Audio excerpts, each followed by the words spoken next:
SMG Word Daily with Father Jason. We are on the 10th SMG Word for our Lenten journey, ikasampung wika sa panahon ng Kwaresma. Pinili natin ng wikang Griego na Dikaiosune.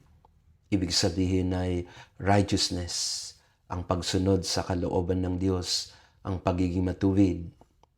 Sinasabi ni Jesus sa ating ebanghelyo ngayon, kung ang inyong Dikaiosune, ang inyong pagsunod sa kalooban ng Diyos ay hindi lalagpas sa pagsunod ng mga eskriba at pariseyo, hindi kayo makapapasok sa kaharian ng langit. Sa mga alagad ni Jesus, hinihingi niya ang mas malalim na pagsunod at pagtalima sa Diyos.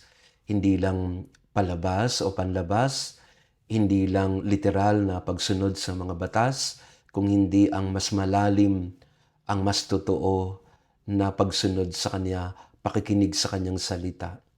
Ito ay kaugnay sa ating unang salitang pinagnilayan sa panahon ng Kwaresma, ang salitang kripto, sa nakatagong lugar, sa loob ng puso, sa ating kaibuturan ng kalooban.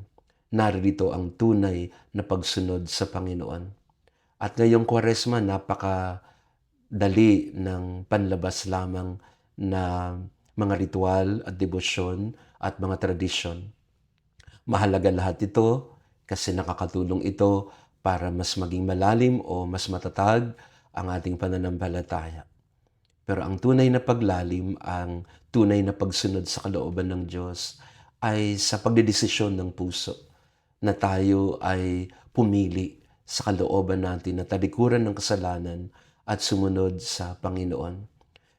Metanoia, ito ang hinihingi ng Kwaresma. Pero ang metanoia ay hindi dapat sa panlabas lamang. Kailangan ito ay pumasok sa loob, maging tunay na Dikaiosune.